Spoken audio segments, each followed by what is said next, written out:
So, one of the very interesting things about human beings is our ability to socialize, our ability to come together, work together, learn off each other.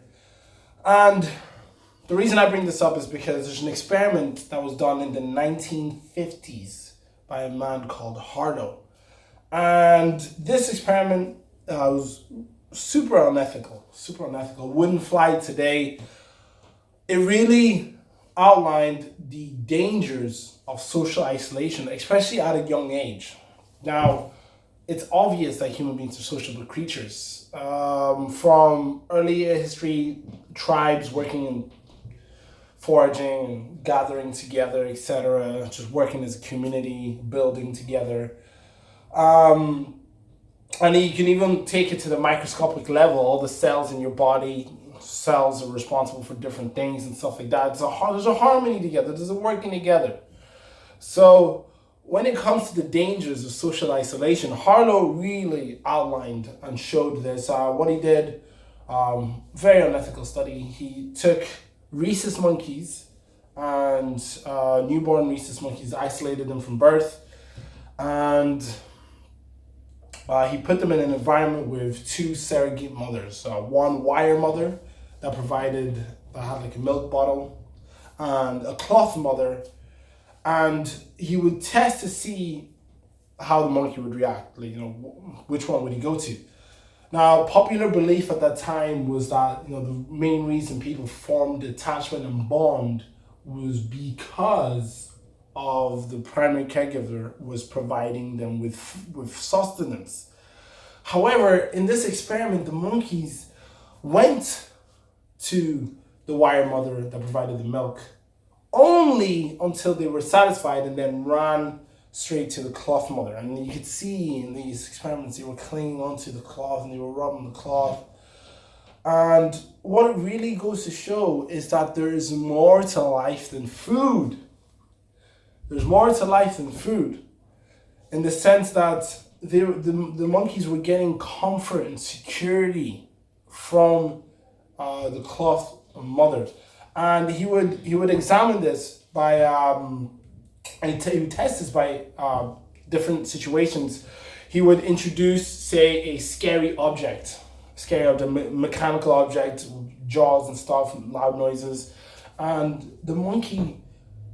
You think, oh, okay, you're gonna run to the one that provides you sustenance, to the one that provides you life, but no, the monkey ran for the cloth mother, in frantic fear. Like ran to it, and as soon as he ran to it, he was holding on to it, just like any child would hold on to it, getting comfort, and then all of a sudden he starts to relax, and then he can actually start to turn to the scary creature, and he's like, so.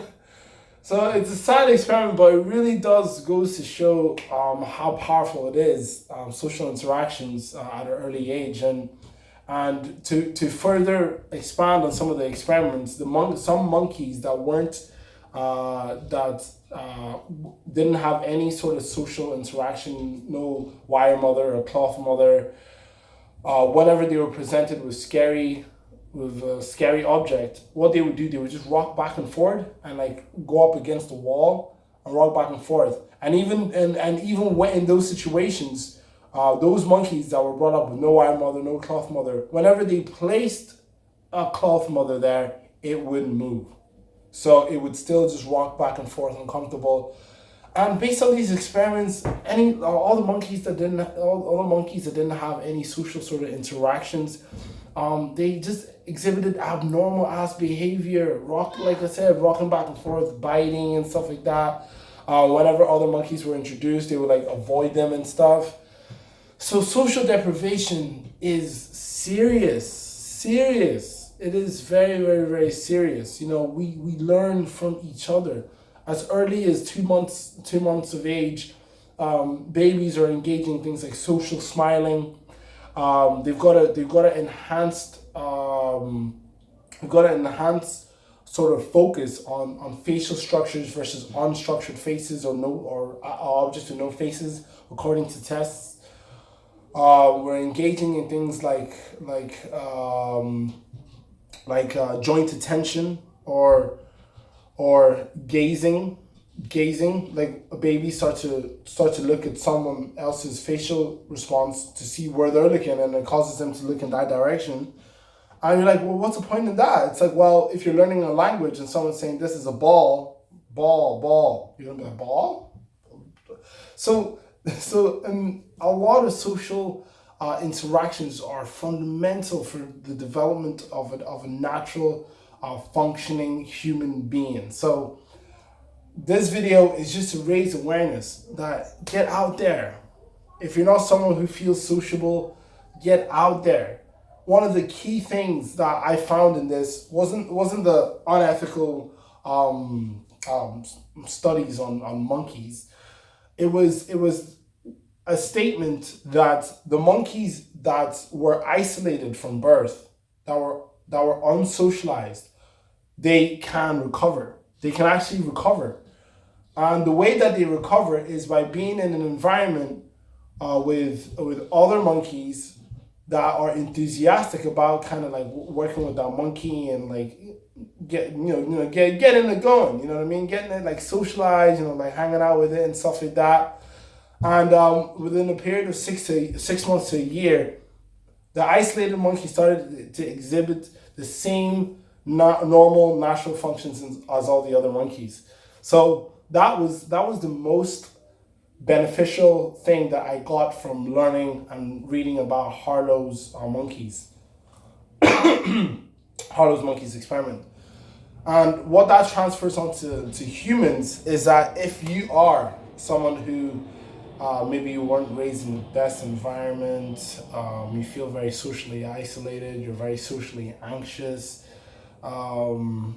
recognize that you can work on your social skills. You can work on your social skills. There's billions of people on the planet. You can just step out the door and practice and practice and practice and practice.